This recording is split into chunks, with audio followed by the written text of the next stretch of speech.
In Athens, Greece, if you've ever been in Athens, the motorcycles, they never stop. They always zoom right between the cars and stop right up in front of the traffic. You might have 15, 20 of them at one time stopped up in front of all the traffic.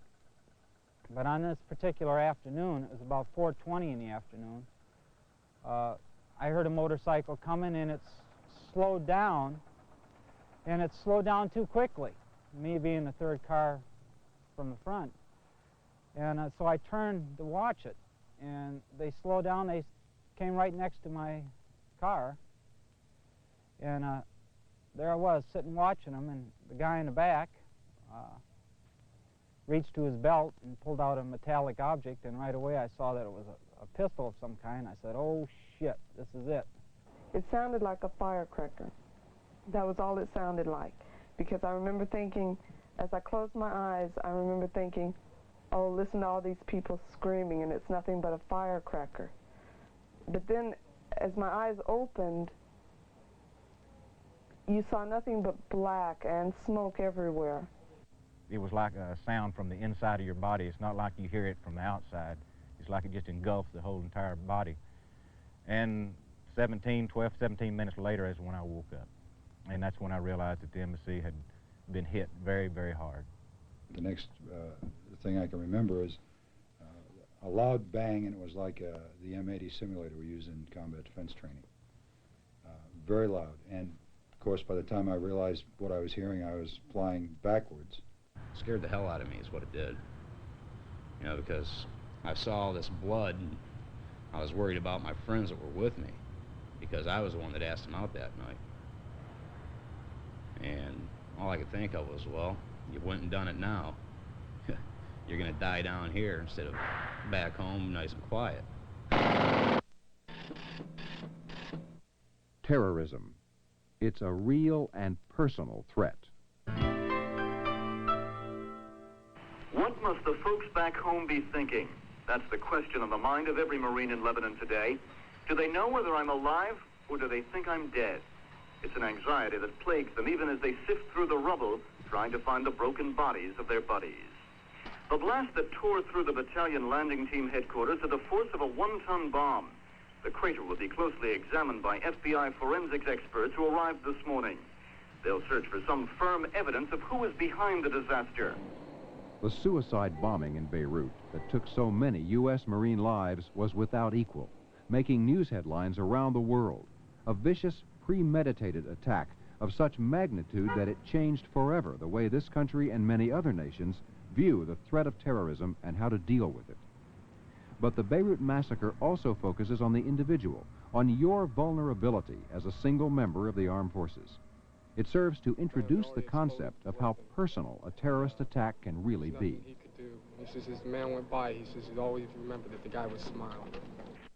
As the shock of just what happened is wearing off, bitterness and anger are rising to the surface. But basically, it just plain hurts. When it's all compiled and we get the names, I think it'll hit everybody harder. But you can tell by actions that it's hurting the people now. They had a lot of friends. Well, we had a lot of friends over at the PLT. And you can tell in the men's actions the way that they feel about the situation. Former Green Beret Brian Jenkins, now one of the country's top experts on terrorism, has spent a lot of time studying the way it feels. Everyone we have interviewed has always made the point that I knew there was a problem with terrorism. Of course there was a concern in this particular city where I was, or this particular country, but I always thought that would happen to the other people. That would happen to the other guy. That this would not happen to me. And even when it was happening to them, they could not believe that it was happening to them. Several months before the Marine headquarters in Beirut was bombed, Marine Staff Sergeant Charles Light survived a bombing of the U.S. Embassy.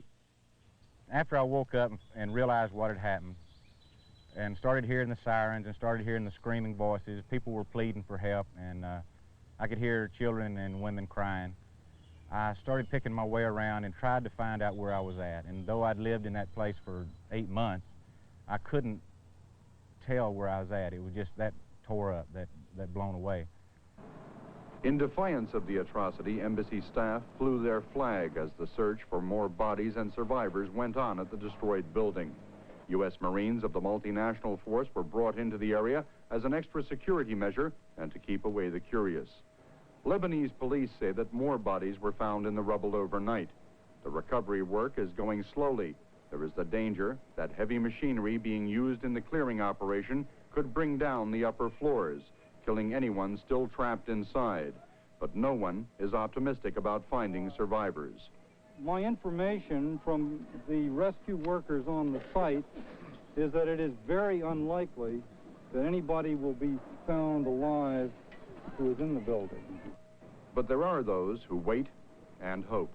The Islamic Holy War, a Muslim fundamentalist group, is still believed to be responsible for the attack. Police say the group organized in Burj al-Barajneh, the mainly Shiite slum suburb of Beirut. The Islamic Holy War follows the teachings of Ayatollah Khomeini and has claimed responsibility for earlier attacks on Italian, French, and U.S. Marine units of the multinational force. Embassy officials say the bomb at the embassy was a suicide mission. To Sergeant Light, it was like reliving the horrors of war all over again. It was almost as if they had just transported me right back in the middle of Vietnam, because it just that quick I started reacting the same as I did when I was in combat. And not that I wasn't worried, I was worried, not scared. But like I say, when the place is on fire and there's debris falling all around you, and you see parts of people laying everywhere, it tends to upset you. Large-scale terrorist attacks and the individual human stories that go with them aren't limited to the Middle East. Look anywhere that U.S. military personnel are stationed. The terrorists struck at midnight. They moved along the flight line, setting 2 time bombs in each of the Air National Guard fighter jets. By light of day, investigators found 8 of the planes were totally destroyed. 2 were severely damaged. The price tag is put at $45 million. A leftist group claims responsibility for the bombing, their immediate target of criticism, the renewal of the military draft registration. But officials see this as the latest incident in a long list of political violence here in Puerto Rico. And the Guard commander says it was a very professional one at that. They've done a good job, yes, sir. Police figured that they set the bombs around midnight when the guard shift changes, so they had a good tab on what was going on here. The terrorists involved are the same ones connected with the ambush of a U.S. Navy bus here in Puerto Rico a year ago. 2 seamen were killed, 10 wounded. In this attack on the National Guard base, no one was hurt. But officials say that was nothing but luck. Sometimes luck is what it takes to survive a well-planned terrorist attack, as Navy boiler technician 3rd Class Randall Keat found out. Well, the ship pulled into San Juan, Puerto Rico, because it was supposed to be a really good Liberty port, and we were down there anyway. And one night I asked a few friends, let's go out and get a couple beers, enjoy our last night of Liberty. And as we were walking across the bridge right by the yacht club, a car came around the corner, late model sedan. I remember that after it stopped and I looked at it. And it pulled alongside the curb and opened up on us with gunfire from one automatic weapon, as far as I could tell, and a pistol. And I didn't even realize I'd been shot. It just felt like someone had hit me really hard in the stomach. And I told Larry to go head back to the ship, get some help, and he did. And Tony, he was luckier than Tim or me, because I had to have stuff removed from me, my intestines, and had my arm broke out of the deal, and Tim lost his life because of it. The 3 Marines were on their way to the U.S. Embassy early this morning when their truck suddenly exploded. All 3 were injured, as was their Costa Rican driver. Costa Rican officials here don't know what caused the explosion, but they believe it was a homemade bomb or a grenade. The explosion was so powerful it blew out the back window of the car driving in front of the Marines' truck. Costa Rican officials have no suspects, but they believe it was done by a well-organized extremist group. Extremists don't have boundaries. Terrorists can travel anywhere for any cause. In London, a letter bomb blew up in a Navy non-com's hands, and he survived. Still, the incident shows how difficult it is to counteract terrorist tactics. They often use disguises, including official and official-looking uniforms. They count on speed and surprise, hoping their victim won't be alert enough to anticipate the attack or escape it. They're innovative, learning from their mistakes and capable of ingenious planning, and they often have better weapons than the authorities. The blast was apparently caused by a time bomb placed next to a pillar inside the bar. The force of the explosion shattered windows, and many of the nearly 80 victims had pieces of glass and metal embedded in their bodies. 13 of the 59 injured Americans have been flown to an American Army hospital in West Germany. A U.S. spokesman here said they were suffering from burns and puncture wounds. 2 or 3 of them are in critical condition, but there were no deaths reported. Greek and American investigators sifting through the wreckage have found traces of a clock and some wire, which a Greek police source said indicated the device was homemade. The 1,500 American service personnel based here have been told to avoid the area while the investigation is going on. The bar is one of several dozen in a seaside resort frequented by off-duty American military people from the nearby Helenikon Air Base. One of those people was Air Force Chief Master Sergeant Robert Agee.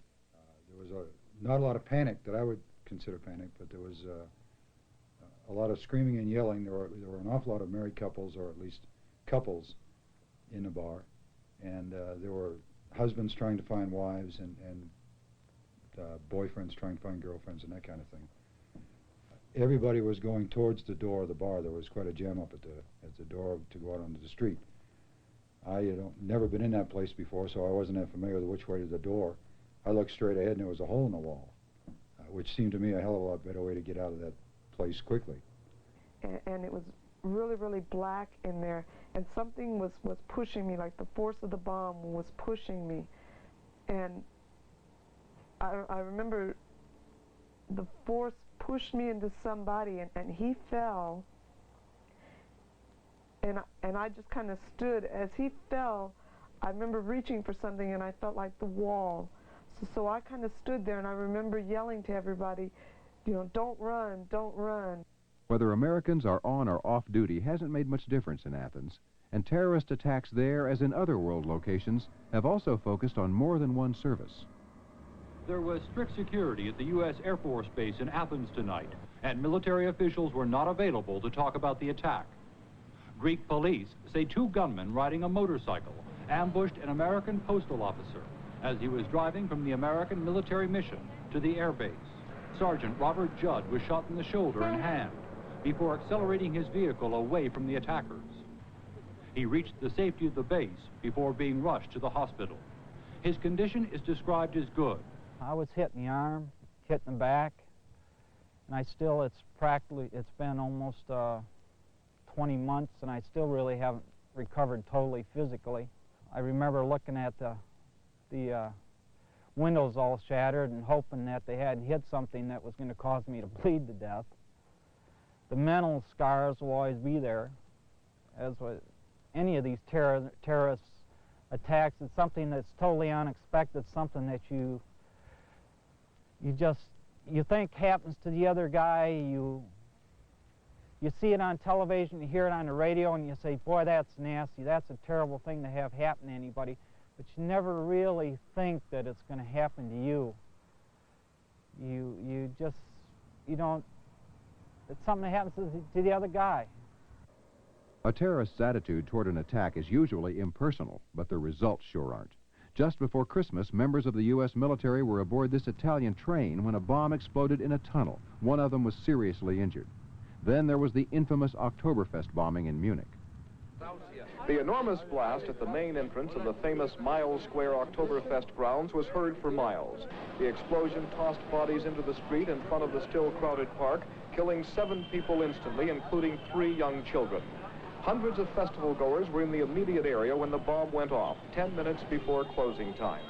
Eyewitnesses said the deafening blast was preceded by a ball of flame which leaped 15 feet in the air. Many of the dead were burned beyond recognition, and doctors said most of the injured were treated for burns, concussions, and shrapnel wounds. The city of Munich mobilized the largest emergency squad since the terrorist attack on Israeli athletes there during the 1972 Olympics. Taxis and private cars were pressed into service as panicky survivors fought to escape the scene of terror. As city water trucks hosed away the debris and workers washed off the mud-splattered signs, concessionaires assessed the damage from what police are saying was an expertly made pipe bomb detonated by a professional. One booth attendant said she was less than 15 feet from the blast, which tore a 2-foot-wide crater in the pavement. She said she was stunned by the noise and still can't believe she escaped injury. While some American service people were casualties at the Oktoberfest in Munich, many more had a good time, as you can do almost any place in the world by using common sense. Avoid the personal threat of terrorism by not being predictable. Maintain low visibility to keep from calling attention to yourself as an American. And remember to be alert.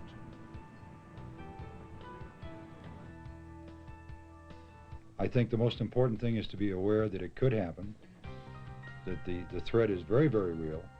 You don't have to be in a bombing to recognize and appreciate the fact that terrorism works. They were just totally astounded that anybody would have the audacity to do this to Americans. There's ways to avoid it, and I wish I would have known it then. I think we have to try to blend in more with the local populace of that country, wherever it is, whether it's Greece or Germany, and maintain a lower profile. Learn the customs and traditions of the local country so we're aware of how those people in that country react and behave, so when something is out of the ordinary, we can recognize it. I never thought I'd be a victim, but you never really know. It could happen again tomorrow, just walking down the street.